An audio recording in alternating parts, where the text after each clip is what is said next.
Welcome to Wellness is a Way of Life, the podcast for female leaders seeking sustainable energy, clarity, and confidence. I'm Megan Swan, your guide on a journey to mastering wellness as an integrated part of your life. Let's explore personalized wellness strategies that truly resonate with who you are.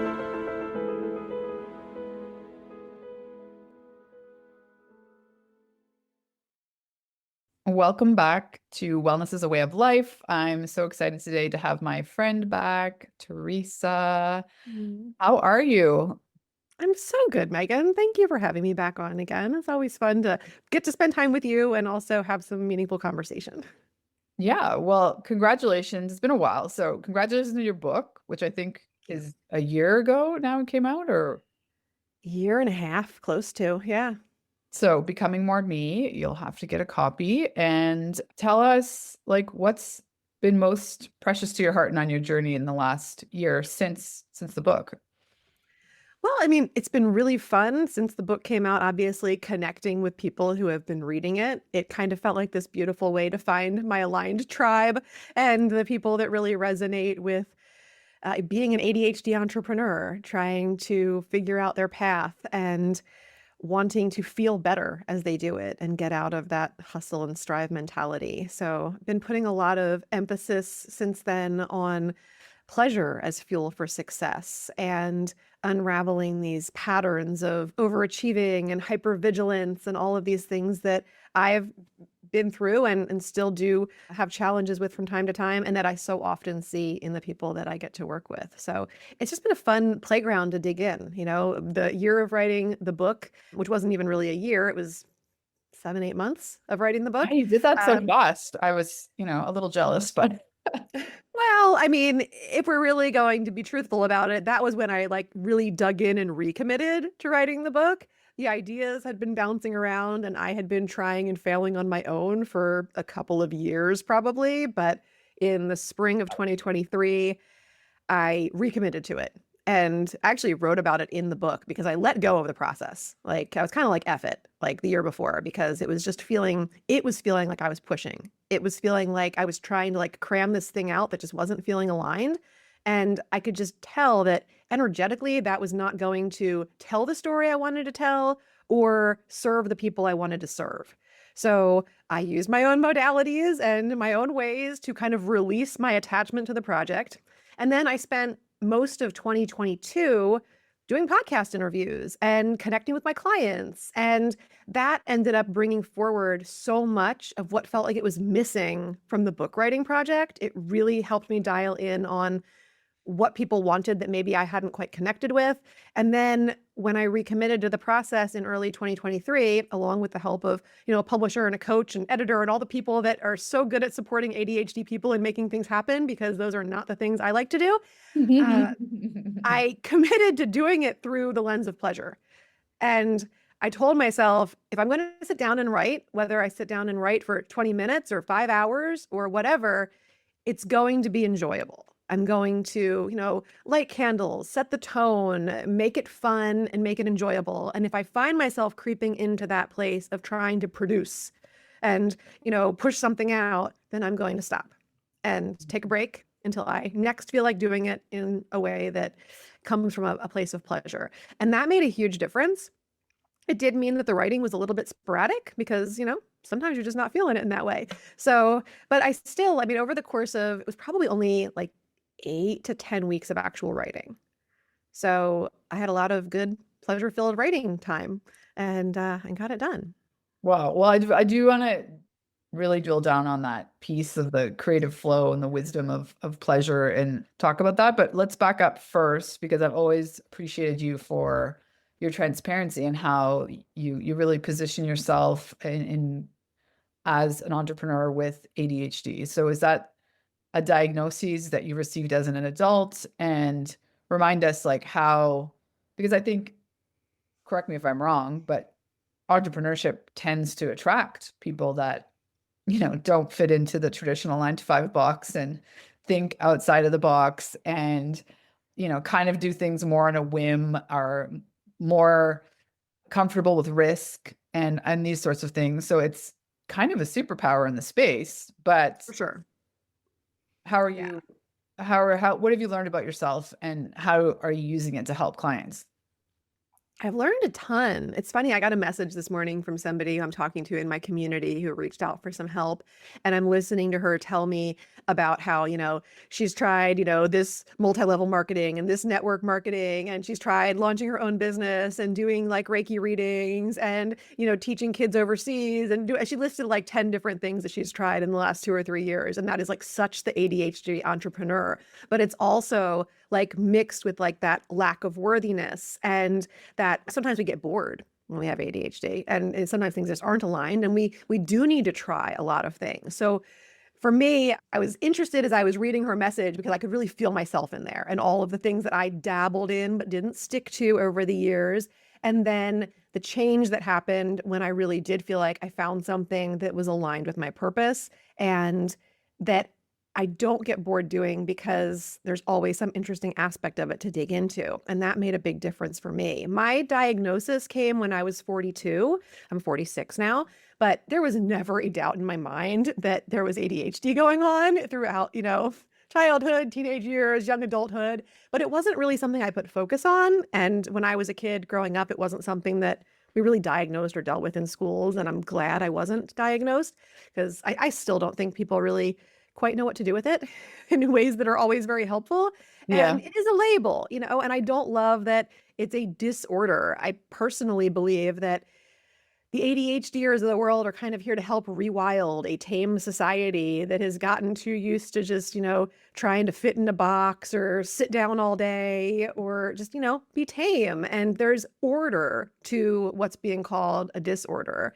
And, I know that there's so much potential and superpower, like you said, in my brain and the way that it works and the just boundless ideas and brainstorming. I'm such a good brainstormer and I'm always like able to come up with ideas or pivot on something. And then, ADHDers love to take more risks typically than people who aren't neurodivergent. And so I've taken risks in my business, in my life, in all different areas that I might not have taken otherwise. Some good, some didn't work out, but I think most of them have taught me things that have helped me be more successful.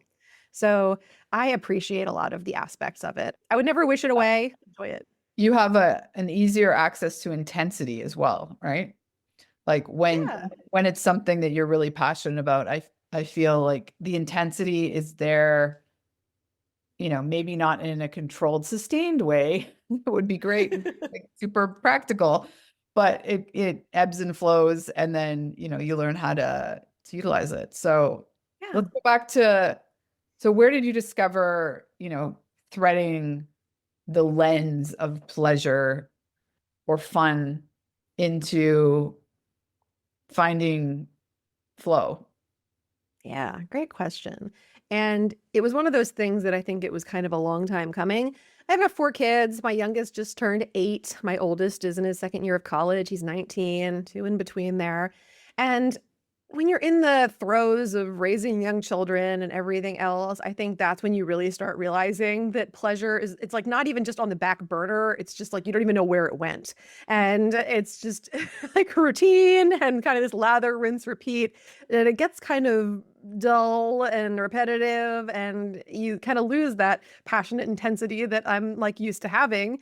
And I started to kind of notice that there wasn't much of it. And I was like, huh, why? Why is that? I mean, as far as like my relationship with my husband is great. We've been together for how long have we been together? We just celebrated 16. We've been together like 18 years. And, you know, love- Congratulations. thank you. And, we've always had a really good marriage. And of course, there's also been years that have been like less fun than others. You know, never any doubt that we were gonna like make it through or anything like that. But some years were less fun than others. And I think we were kind of in one of those places in in 2022 and even in 2023 as I started my journey of writing the book and kind of coming out the other side of that and really learning how to upgrade our communication, learning how to like get deeper into the intimacy that we had started creating a while back and then kind of got put on the back burner and then bringing that front and center again as like a big part of our relationship and our life. And working through all the stuff that kind of gets in the way of that. When you realize that stuff has been not as present as you would like it to be for not just months, but years. And then you start thinking about, oh, well, why? And then there's resentments, or there's bitterness, or there's, anger to work through and other things. So we were working through all of that kind of stuff. And in the midst of that, I'm always reading books. I'm an Audible junkie, hundreds and hundreds of books. And I think I was reading Mama Gina's book, Pussy, at the time. So good. So Which, good. yeah, a reclamation. So proud. And yeah, I love her, and I've always enjoyed her work. And at that time, she was getting ready to run her last virtual pleasure boot camp herself. So Mhm. ever since then, like, her pleasure revolutionaries have been running the boot camp, but it was like last time to do it with Mama Gina. And I was like, oh, this feels like Feels still aligned. necessary. So I dove in and enrolled in that at the same time that I decided to write my book. So pretty much the whole time that I was writing, I was being like held by Mama Gina energy throughout that. And that definitely helped me with keeping things in the lens of pleasure, because we were constantly revisiting our Totally. brags and our gratitudes and our desires, and just really feeling into all of that. And yeah, it was massively helpful for the creative process with the book, and for the the next level upgrade in my marriage, and even in my parenting. I mean, pleasure touches everything. People hear the word, and I don't know, for whatever reason, everybody thinks pleasure equals sex. Like, I don't know. Whenever I bring up the word, people are like, "Oh, I don't think about that very much," and they automatically relate it to sex. But pleasure makes everything better. And there's like nothing that you can't add a little bit of pleasure into, and just kind of like accelerate the speed at which something happens, or the feelings of the thing happening, or the intensity of it. It just makes everything better. Yeah, I love that I was actually going to ask you to clarify that, because I think for most people, there's this assumption that we're talking just about the intimacy, pleasure, all these things that you've said in the context of sexuality, which that is part of it. It can be, but I That's a think great part of it. particularly for women, we've like lost our connection to just like the simple, like the softness of your skin, or what you're talking about in terms of flow. Mhm. You can lose senses of time so much more easily. Things don't drag. There's like an element of levity and play and embodiment. Like you're present Yeah. in what's actually going on in your body, in your space, in your environment, in a way that Hmm. most of us just naturally are not anymore for so many reasons. It's not even Yeah. fault. It's just the reality. I always think pleasure whenever I see you post those beautiful reels where you're like dancing in the morning or whatever. And I'm just Yeah. like, yeah, that's pleasure. That's just kind of like you feeling yourself and just kind of getting into things. And I think pleasure also goes beautifully with slowness. Yeah. So I want to jump back, because coincidentally, like we connected on this, because in my marriage as well, that same year, we invested in communication, coaching, and sexuality to deepen intimacy, and just, you can never have too many tools. And I Nope. think, especially in a long-term relationship, it's important to both be committed to doing the work, because these things don't just, happen. Certainly not with the house full of kids, like four. Always my respect. Like, we only have two and it's enough. And, I think even just with one, or shifting priorities, or even Any just children, it's being a in a lot. long-term relationship, like things get easily boring if you're not doing the work, or equally both invested in keeping it fun, keeping it Yeah. and so I'm curious, because for us, do you see a relationship? We like are the most amazing parent team, and we parent teamed the shit out of the pandemic. Like, basically not leaving our house and homeschooling for 18 months. And I feel like, and when we got fit, like we were just teamwork, we were acing it. And, we weren't fighting or anything, but it was just like you're in this mode of survival. And I think we were keeping as positive as possible, but like the one thing that it just wasn't the moment, I guess, at the very least. It was not the moment where we had the space and the energy to be like, Yeah. let's, work on intimacy and improve our communication. Like it was, and I think I'm guessing what you're talking about as well, like for us anyway, that improving the communication was working through a lot of what you said, like unresolved anger and like Sure. things from years ago, like that just were never properly resolved. And things from our independent childhoods that really had nothing to do with the each other per se, other than we're bringing it in. But then also just improving, I would say, our communication skills overall. But I think it becomes really important in a couplehood where you just assume so much when you've been with someone for so many years that you stop Mhm. saying a lot of things out loud because you're like, oh, well, I've already said that like 5 years. Right. It's like, So then it that's becomes not this how, like you go back to basics. yeah. And that's not how communication works. Like you have to be kind of redundant, and particularly between genders, right? Like I think we have these default modes, or I'll speak to for myself. Like you do these kind of subtle things where you think you're being clear and not talking, just like I dropping don't know a what hint. you're talking about. And like men do not pick up hints. They just don't. And then I don't know how much of I mean, I don't want to get into like gender per se, but I think in every couplehood, it's just so much value in being very clear and direct about what Mhm. you need, how you want to be treated, like what you don't Right. love Yeah. about what they're doing, and but saying that in a nice, calling them up way instead of bitter, calling them out way. And yeah, you can like just totally shift the energy of a relationship that's like it's doing well, but it can be so much better. So what would for you kind of besides like the course, or was Mama Jean what called in you're like, this could be better? No, there was already an understanding that things could be better. And I guess perhaps a little bit of resentment on my part that I felt like I was the only one that wanted to do the work to make the things better, which is Yep, not yeah. true. It's a story. We love our stories. We get attached to our stories and everything else. So, just a story, not the truth. And my husband Jeff has always done a beautiful job of stepping up and stepping in with wherever he can, work on things. He's not a fan of like therapy, going to counseling, doing any of that kind of stuff. So we always figure out a different way. But I know firsthand how much can change when I just change things myself. And that's why, like, whenever people come to me, they're like, oh, my husband doesn't want to work on things. I was like, well, you can change like the whole Start world with just you. through what you start with yourself. And so putting my focus there as much as possible, and then also releasing the idea that people are supposed to be able to read your mind. I think we would love for our partners to know exactly what we would like them to It's say like or after not 18 years, say. are you serious? You can't read your mind?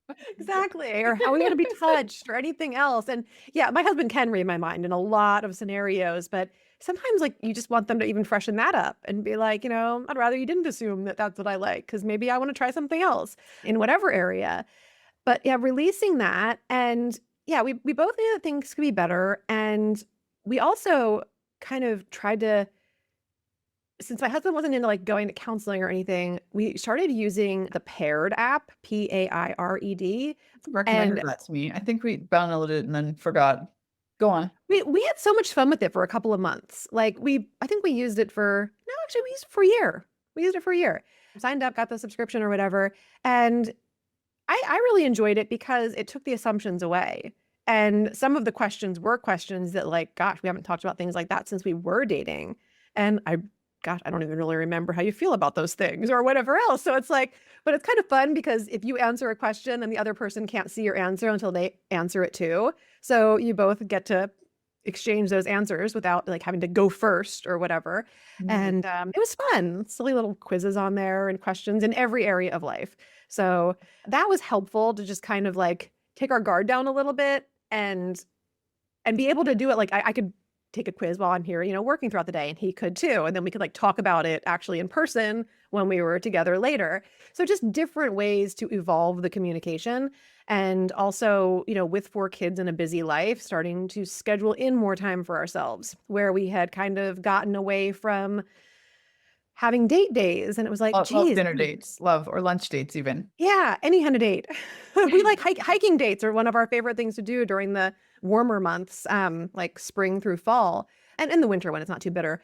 But we love getting outside and just like walking and talking. That's also probably one of the better places that we communicate. I think there's something about just being together side by side, whether you're in a car or driving somewhere together or outside in nature walking together. I always have really good Yeah. conversations. There's a lot of wisdom also in moving our bodies as Yep. we're talking, and then also not like this weirdness of the dating world where you're always having to like look deeply into each other's eyes I was or just going to say stare at that the no person. pressure to look at the person, you're side by side, but you can very much connect. You can still reach out and hold a hand or put a hand on a shoulder or something like that if it feels good, but you don't have to be looking at them the whole time. Yeah, and I love another thing you touched on, which is, I think particularly for men when you're trying to bring them in on this if they're not so keen, but also for women, like it's the interest in seeking these things out is because you want to evolve. It's not that there's a pathology. There's nothing wrong with you Right. or the relationship per se. It's like, but just like this is what the whole coaching industry is. It's like, am I okay with like being this exact same way 10 years from now? Is this to be the Hmm. exact same dynamic, or do I want it to shift in some way? And I think that just invites like so many ways that you can do that, and you can, focus on the communication or focus on the pleasure and the connection and the mindfulness. And, I think there's just really no limit to what you can bring into a relationship with intentionality. And, Absolutely. We and made yeah, a commitment too to like listen to books together, like to choose like relationship based books or things that were, I mean, even like if we were like working on like finances or something like that, we would choose something like related to that to listen to together and then use that to like propel our conversation. Sometimes we would listen to a book where we like both like really agreed and we were like these like, great ideas. And sometimes we'd just be like tearing up the author, like, I don't even know what they're talking about. This doesn't make any sense. Like, we don't want to do that.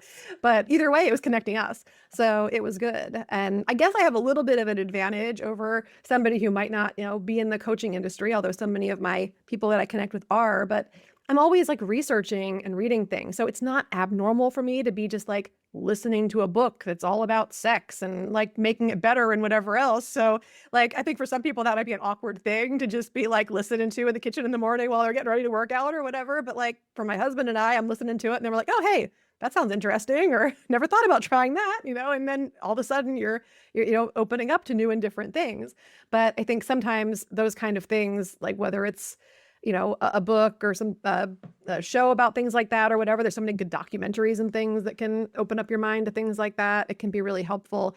And it's like a third party kind of stepping in without having to like go to counseling or whatever else. And then you guys can kind of weigh out what you feel about it. yeah, and I think it's taking that stigma away that there's something wrong with the couplehood, that you've kind of run out of things to talk about without Mhm. being in some sort of exterior context or a conversation starter. Or another fun thing are there's decks, that you can like ask each other Yeah. questions. And but yeah, I love the app. Do you know of any others besides Pair? I was gonna look the other day. I don't. Short answer, but I need to look because I was thinking I the other just day I'd really discovered enjoy one. something like that again, and probably not the same thing because again, I feel like we kind of exhausted a lot of the things that were on there in the year that we were on there. But I just yeah. downloaded one that's called Fairly, and it's like a mindfulness. So it's like sex therapy courses and guided exercises, but it essentially helps you tap into a more mindful sense of pleasure, sexual and otherwise. It's geared towards women, but I feel like there's, it just gives you ideas. And Yeah. and where was I the other day? Like, oh, I was at this last night. I was at this talk, which was really amazing. It was all about different experts around perimenopause and, the libido issue, that when we're coming into this phase of life that may or may not be happening for you, a shift in libido. And one tool that I thought was so simple and powerful is like just any sort of mindful practice. So you're better Mhm. at being present in the moment when you're trying to be in pleasure, whether that's sexual or otherwise. And again, like just just bringing you into the present moment because we're so in our heads. Right. Yeah. I think part of upgrading communication with my husband too is that he can now better identify when I'm in my head. Yeah. And how to get me out of my head, or how to remind me to get out of my own head since I'm the one that's got to make the move. But yeah, that can be really helpful. And I know, yeah, there are a lot of cool decks. I received one from Mark Groves, Create the Love, when I was with him at a retreat last summer. That was kind of cool. It seemed like it was a little bit more skewed to like dating, but still had some fun questions that my husband and I had fun digging into. And yeah, there's so many ways to improve communications and things without going the standard routes. And I was blessed too that as we kind of opened up and started doing more of that, then like my husband came with me on like a very spiritual business retreat last November, and we got to like work with a medical intuitive together and go into things like with our relationship dynamic that came forward through what she was able to like psychically pull out. And that was really helpful too, and a totally like experience he would never have leaned into a few years ago, and really, really helped with, bringing us closer. It also helped it, since it was a lot of business related things that we were doing at this retreat too. It helped him to better understand what I'm doing, who I'm helping, why this matters to me in ways that he couldn't see from just like me telling him about my day. But when you're immersed in the same environment with people who are doing what I'm doing, then it hit different. Yeah, and I found in our experience, both were group coaching type situations, and just being there as a couple and there being other couples and really feeling seen Mhm. and heard, even hearing just someone else's story with us not necessarily sharing, intimate details of ours. I think it was particularly helpful for my husband not really being in the coaching world and seeing like how Yeah, these things can transpire, and that, there's just so much power in understanding that you're not alone in whatever right. you're going I through. think I think as women, and I'll generalize here, I guess, don't really mean to, but it's just what I've seen and experienced. We lead the way with so many things. And whether it's in the parenting or with the relationship, it seems men are normally We're okay. the leader of the family. Yeah, Like, with the way that things are. I mean, no doubt, I'm sure Jeff would still be just going on day by day the way that we were a couple of years ago, and thinking that things were as okay as they needed to be. yeah. If I wasn't like, hey, this isn't working, And then he started to realize it too. I mean, we had some pretty intense discussions before things really started to turn around, because he was realizing how he was not happy about things too, as I was pointing out more things.